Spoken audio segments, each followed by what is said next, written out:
The Sign of the Four by Sir Arthur Conan Doyle. Chapter 4. The Story of the Bald-Headed Man.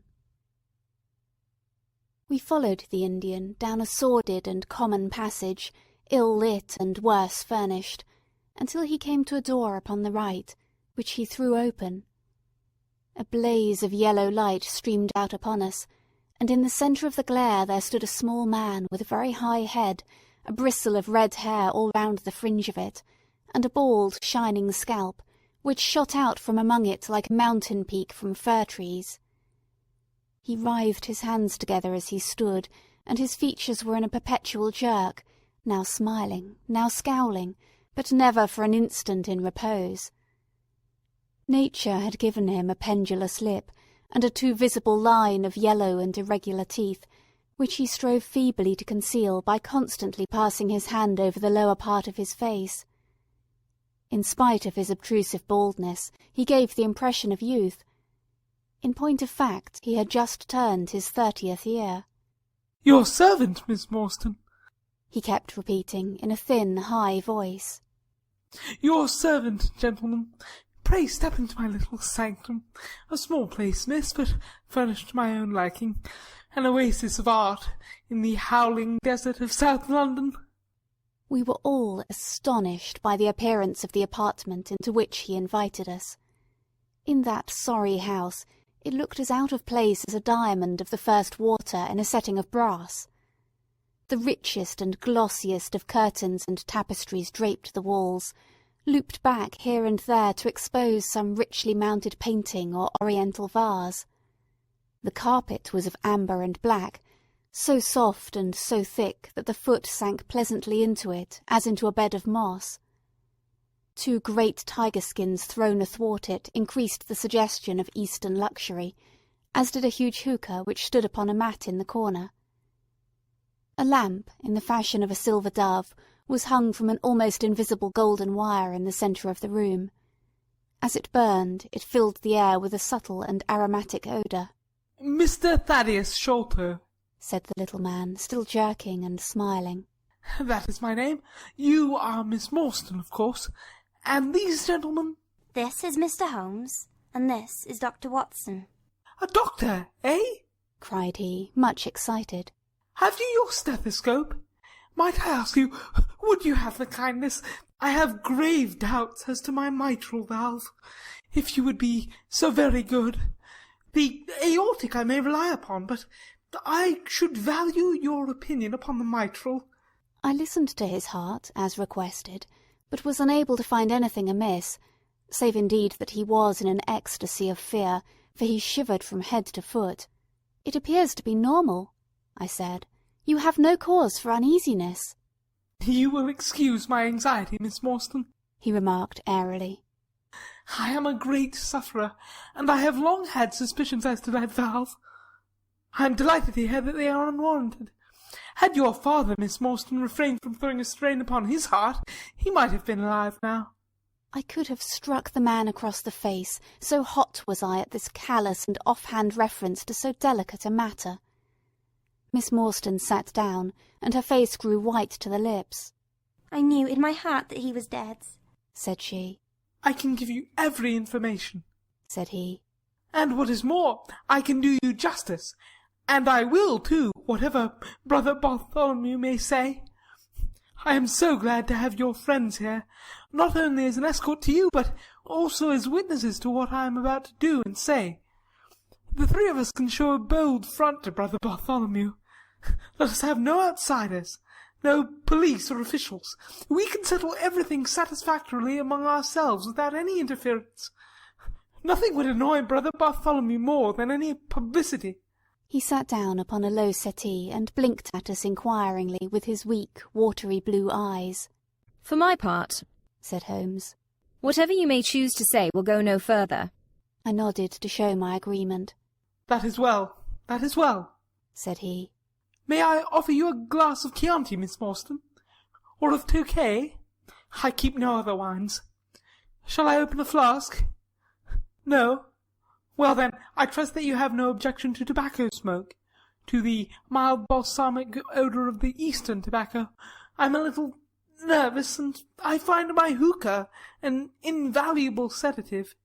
He applied a taper to the great bowl, and the smoke bubbled merrily through the rose-water. We sat all three in a semicircle, with our heads advanced and our chins upon our hands, while the strange, jerky little fellow, with his high, shining head, puffed uneasily in the centre. "When I first determined to make this communication to you," said he, "I might have given you my address, but I feared that you might disregard my request and bring unpleasant people with you. I took the liberty, therefore, of making an appointment in such a way that my man Williams might be able to see you first. I have complete confidence in his discretion, and he had orders, if he were dissatisfied, to proceed no further in the matter. You will excuse these precautions, but I am a man of somewhat retiring, and I might even say refined tastes, and there is nothing more unaesthetic than a policeman. I have a natural shrinking from all forms of rough materialism. I seldom come in contact with the rough crowd. I live, as you see, with some little atmosphere of elegance around me. I may call myself a patron of the arts. It is my weakness. The landscape is a genuine Corot, and though a connoisseur might throw a doubt upon that Salvator Rosa, there cannot be the least question about the Bouguereau. I am partial to the modern French school." You will excuse me, Mr. Sholto, said Miss Morstan, but I am here at your request to learn something which you desire to tell me. It is very late, and I should desire the interview to be as short as possible. "At the best it must take some time," he answered, "for we shall certainly have to go to Norwood to see Brother Bartholomew. We shall all go, and try if we can get the better of Brother Bartholomew. He is very angry with me for taking the course which has seemed right to me. I had quite high words with him last night.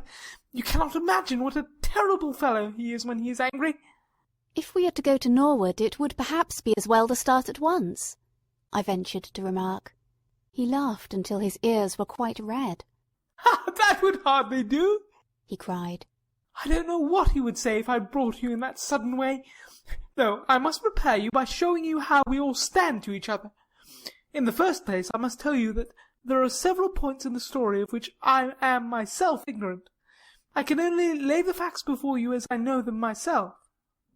My father was, as you may have guessed, Major John Sholto, once of the Indian Army. He retired some 11 years ago, and came to live at Pondicherry Lodge in Upper Norwood. He had prospered in India, and brought back with him a considerable sum of money, a large collection of valuable curiosities, and a staff of native servants. With these advantages he bought himself a house, and lived in great luxury. My twin brother Bartholomew and I were the only children. I very well remember the sensation which was caused by the disappearance of Captain Morstan. We read the details in the papers, and knowing that he had been a friend of our father's, we discussed the case freely in his presence. He used to join in our speculations as to what could have happened. Never for an instant did we suspect that he had the whole secret hidden in his own breast, that of all men he knew the fate of Arthur Morstan. We did know, however, that some mystery, some positive danger, overhung our father. He was very fearful of going out alone, and he always employed 2 prize-fighters to act as porters at Pondicherry Lodge. Williams, who drove you tonight, was one of them. He was once lightweight champion of England. Our father would never tell us what it was he feared, but he had a most marked aversion to men with wooden legs. On one occasion he actually fired his revolver at a wooden-legged man, who proved to be a harmless tradesman canvassing for orders. We had to pay a large sum to hush the matter up. My brother and I used to think this a mere whim of my father's, but events have since led us to change our opinion. Early in 1882, my father received a letter from India, which was a great shock to him. He nearly fainted at the breakfast-table when he opened it, and from that day he sickened to his death.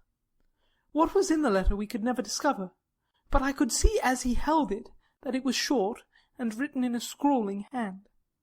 He had suffered for years from an enlarged spleen, but he now became rapidly worse, and towards the end of April we were informed that he was beyond all hope, and that he wished to make a last communication to us. When we entered his room, he was propped up with pillows and breathing heavily. he besought us to lock the door, and to come upon either side of the bed. Then, grasping our hands, he made a remarkable statement to us, in a voice which was broken as much by emotion as by pain. I shall try and give it to you in his own very words.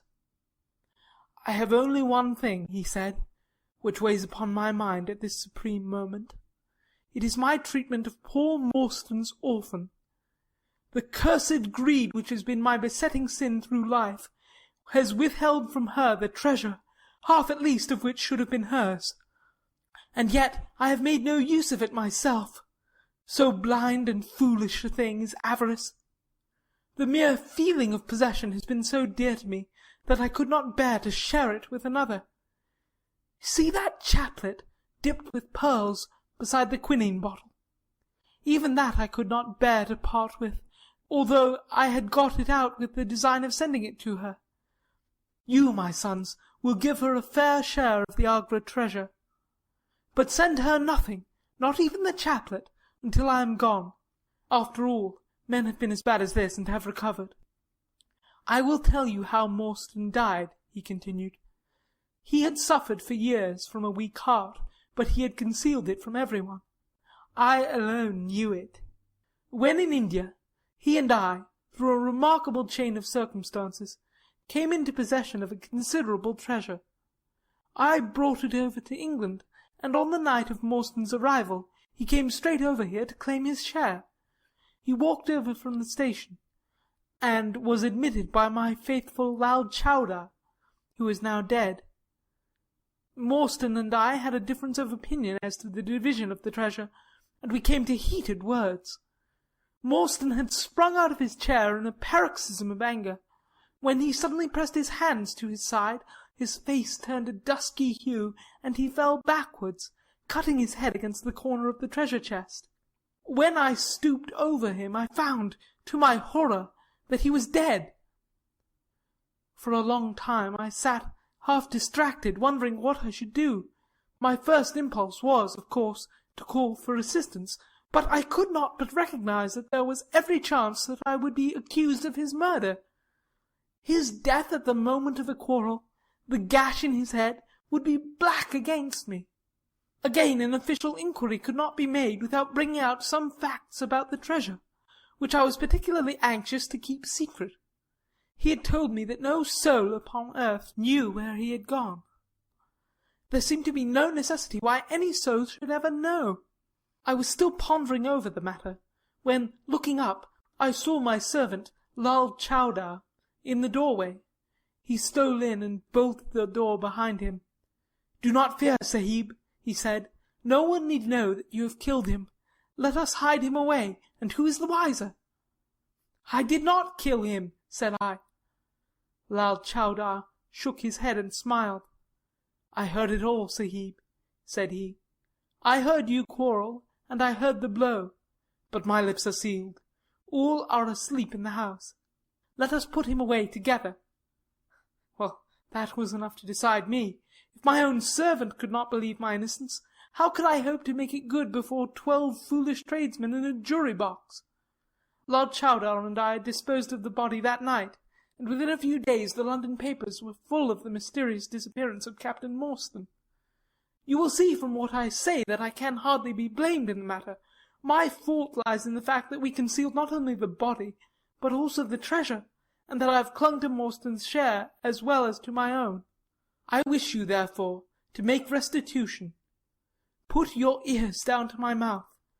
The treasure is hidden in—" At this instant a horrible change came over his expression.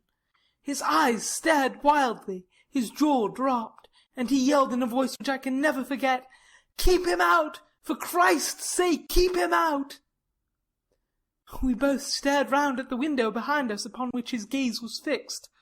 Her face was looking in out of the darkness. We could see the whitening of the nose where it was pressed against the glass. It was a bearded, hairy face with wild, cruel eyes and an expression of concentrated malevolence. My brother and I rushed towards the window, but the man was gone. When we returned to my father, his head had dropped, and his pulse had ceased to beat. We searched the garden that night, but found no sign of the intruder. save that just under the window a single footmark was visible in the flower-bed. But for that one trace, we might have thought that our imaginations had conjured up that wild, fierce face. We soon, however, had another and a more striking proof that there were secret agencies at work all round us. The window of my father's room was found open in the morning. His cupboards and boxes had been rifled, and upon his chest was fixed a torn piece of paper, with the words, "The Sign of the Four," scrawled across it. What the phrase meant, or who our secret visitor might have been, we never knew. As far as we can judge, none of my father's property had been actually stolen, though everything had been turned out. My brother and I naturally associated this peculiar incident with the fear which haunted my father during his life, but it is still a complete mystery to us. The little man stopped to relight his hookah and puffed thoughtfully for a few moments. We had all sat absorbed, listening to his extraordinary narrative. At the short account of her father's death, Miss Morstan had turned deadly white, and for a moment I feared that she was about to faint. She rallied, however, on drinking a glass of water, which I quietly poured out for her from a Venetian carafe upon the side table. Sherlock Holmes leaned back in his chair with an abstracted expression and the lids drawn low over his glittering eyes. As I glanced at him, I could not but think how on that very day he had complained bitterly of the commonplaceness of life. Here, at least, was a problem which would tax his sagacity to the utmost. Mr. Thaddeus Sholto looked from one to the other of us with an obvious pride at the effect which his story had produced, and then continued between the puffs of his overgrown pipe. My brother and I, said he, were, as you may imagine, much excited as to the treasure which my father had spoken of. For weeks and for months we dug and delved in every part of the garden without discovering its whereabouts. It was maddening to think that the hiding-place was on his very lips at the moment that he died. We could judge the splendour of the missing riches by the chaplet which he had taken out. Over this chaplet my brother Bartholomew and I had some little discussion. The pearls were evidently of great value, and he was averse to part with them, for, between friends, my brother was himself a little inclined to my father's fault. He thought, too, that if we parted with the chaplet, it might give rise to gossip, and finally bring us into trouble. It was all that I could do to persuade him to let me find out Miss Morstan's address, and send her a detached pearl at fixed intervals, so that at least she might never feel destitute. It was a kindly thought, said our companion earnestly. It was extremely good of you. The little man waved his hand deprecatingly. We were your trustees, he said. That was the view which I took of it, though brother Bartholomew could not altogether see it in that light. We had plenty of money ourselves. I desired no more. Besides, it would have been such bad taste to have treated a young lady in so scurvy a fashion. Le mauvais goût mène au crime. The French have such a very neat way of putting these things. Our difference of opinion on this subject went so far that I thought it best to set up rooms for myself. So I left Pondicherry Lodge, taking the old Kitmutgar and Williams with me. Yesterday, however, I learnt that an event of extreme importance had occurred. The treasure has been discovered. I instantly communicated with Miss Morstan, and it only remains for us to drive out to Norwood and demand our share. I explained my views last night to brother Bartholomew, so we shall be expected, if not welcome, visitors. Mr. Thaddeus Sholto ceased, and sat twitching upon his luxurious settee. We all remained silent, with our thoughts upon the new development which the mysterious business had taken. Holmes was the first to spring to his feet.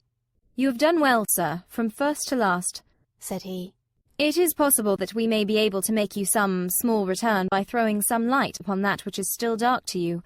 But, as Miss Morstan remarked just now, it is late, and we had best put the matter through without delay." Our new acquaintance very deliberately coiled up the tube of his hookah, and produced from behind a curtain a very long, befrogged topcoat, with astrakhan collar and cuffs.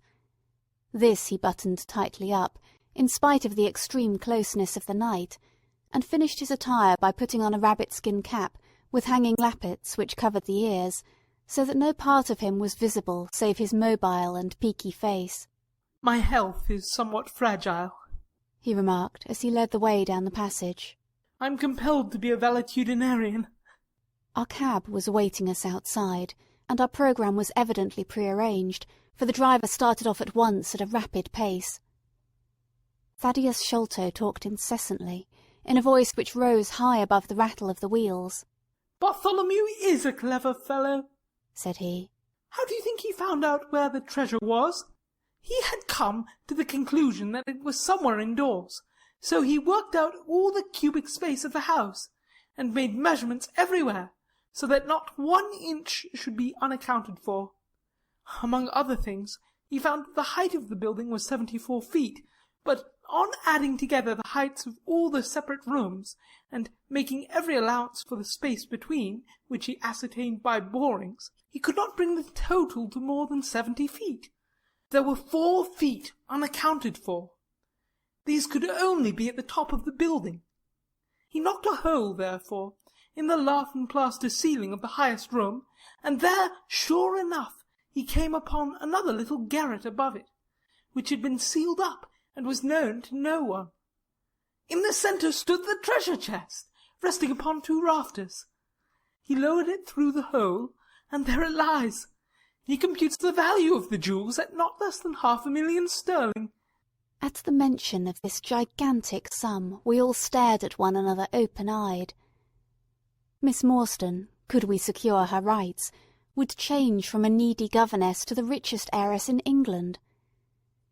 Surely it was the place of a loyal friend to rejoice at such news, yet I am ashamed to say that selfishness took me by the soul, and that my heart turned as heavy as lead within me. I stammered out some few halting words of congratulation, and then sat downcast with my head drooped, deaf to the babble of our new acquaintance. He was clearly a confirmed hypochondriac, and I was dreamily conscious that he was pouring forth interminable trains of symptoms, and imploring information as to the composition and action of innumerable quack nostrums, some of which he bore about in a leather case in his pocket. I trust that he may not remember any of the answers which I gave him that night. Holmes declares that he overheard me caution him against the great danger of taking more than 2 drops of castor oil, while I recommended strychnine in large doses as a sedative. However that may be, I was certainly relieved when our cab pulled up with a jerk, and the coachman sprang down to open the door. "This, Miss Morstan, is Pondicherry Lodge," said Mr. Thaddeus Sholto, as he handed her out. End of chapter 4.